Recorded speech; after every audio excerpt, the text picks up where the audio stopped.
Hi there, it's Janice Thompson from JazzleDazzleCraft.co.uk. I'm an independent Stampin' Up! Demonstrator and I live and work in Scotland, and today I am filming card 94 on my 100 quick and easy cards. So this one should not only be quick and easy, it should be clean and simple and using up your scraps. So how good is that? So I just was kind of just looking at things lying around, needing tidied away. How am I going to sort my scraps, etc. But and then I saw this piece this is from the Boughs of Holly. It's 4 centimetres wide, and I thought, wonder, could still make a very striking card with this, I think. So here we go. I have got. This is what hopefully it'll work out. I've got just a basic white, oh look, with a dirty bit. I'll cut myself a new one because that's just not a great start, is it? I thought I found it in a bag. Let me just, where is my white cardstock? Here it is. Okay, still going to be quick and easy. But I've got my trimmer out to do some scoring anyway, so let's just cut a nice clean one. Because this is meant to be clean and simple, and I've only got one scrap of paper there, it's not going to be suitable to just cover that dirty mark up. We'll keep that for something else. I'll probably cut it up and just use the clean bits of card from it. Right, I think that's one that I ran over with my chair. I think that's something I do fairly frequently, is run over things with my office chair. So I've got two white card blanks there. Okay, I've got one piece of basic white, the one we stamp on. Now this is something I do fairly cut, a layer that size that I cut. It's 10.1 by 14.4 centimetres. If you're working in inches, just probably about 1/4 of an inch all round smaller than your main card base folds at. But I'm just doing this in centimetres, so bear with me. So this is 2 centimetres. If you're doing inches, you really would have to work out the proportions. But what you really want to do is work around your scrap. So I'm going at 2 centimetres and I'm just scoring. And then I'm going to go to 2.4 centimetres. Actually, I'm going to 2.4 centimetres, sorry.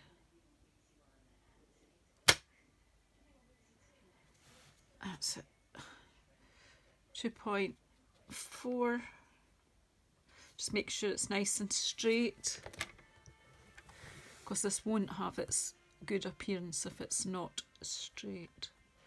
So use your right angle there and check your measurement, because you can see the centimetre measurements here and there. Same with your inches. If you're using inches, you've got a good bit there. Hold that still so it doesn't slip, and then score it. Use your other hand maybe to just, so that was 2 centimetres, 2.4 centimetres, 6.6 centimetres. Again, make sure it's nice and straight. That was 6.6 and 7. Just take that extra few seconds to make sure it's straight. So there we have 4 score lines, and we're going to use it this way. So we've used our scoreboard to do a bit of embossing, really. I would say maybe I want to be a bit firmer with that 2.4.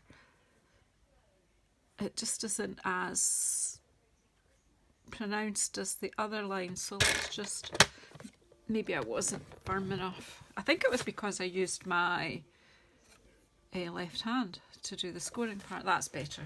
Okay, so I can pop my trimmer out of the way now. So, final countdown to Christmas. Gosh. And then my 4 centimetre piece of paper, which is a bit long. But what I'll do is just trim it off with my snip, seeing as I've already put my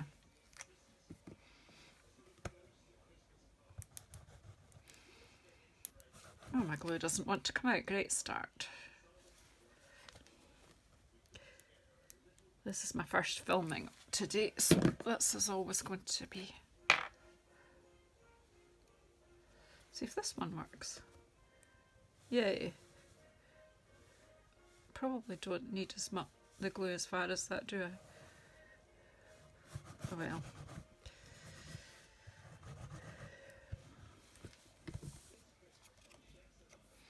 So now I've turned this over, so I've got the embossed side facing up. You could do it with the debossed side, your choice. But I'm going to put this between the channel that I've made there, using wet glue so that I can just double check on the straightness of it all.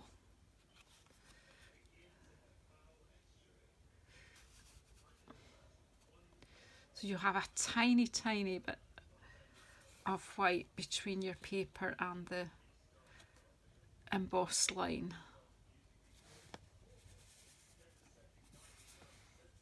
I love this paper. I just love that beautiful red. But I don't really love getting glue all over my fingers. Right, and then I'm just going to take this using the edge of my card as my guide and just chop that extra bit off. And then I'm going to stamp a sentiment. I'm using a sentiment from Mistletoe Magic, and I think I've got Christmas blessings to you and yours. So I know, you know, we're getting a bit tight for Christmas, but you may have missed a neighbour, or maybe somebody new's moved in that you didn't have on your list. So I just thought it's quite handy, even at this late stage, to be making some extra Christmas cards. I'm just bringing out my real red because I'd forgotten to bring ink out. Let's put some lid on the glue, even the one that didn't work. And then we'll stamp our sentiment down here.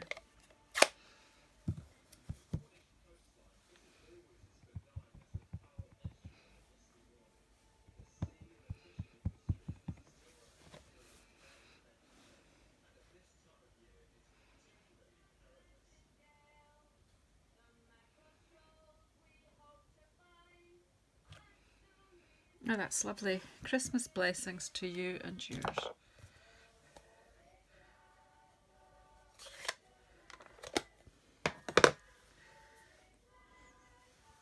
Now where's my card base after cutting new ones?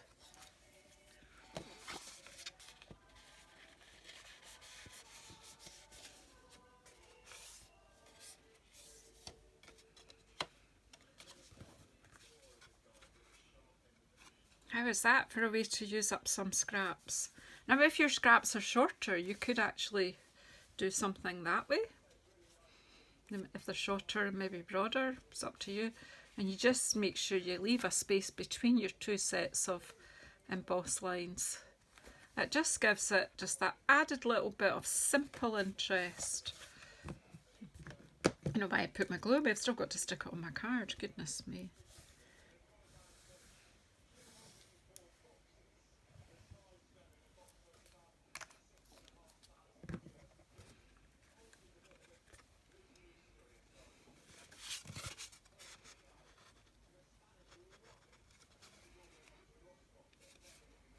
Now, I'm sure you know you could quickly do a pile of these and use up some scraps. Now, this would be just as good a technique to use for any occasion. Whatever, do you know, your birthday, thinking of you, anything. I don't think that you could embellish it. You can add sparkles, you can add a bit of ribbon, whatever, but I actually just like it clean and simple, and I am going to leave it at that. So there you have it, card 94, 6 days till Christmas and counting. Yep, So the last one, the number 100 card, should come out on Christmas Eve, providing this week goes to plan. But thank you so much for all your support, your kind comments, the new subscribers. I just totally appreciate all of you, and whatever you celebrate over this winter, I hope it's a happy one. And I'll see you in card number 95. Take care.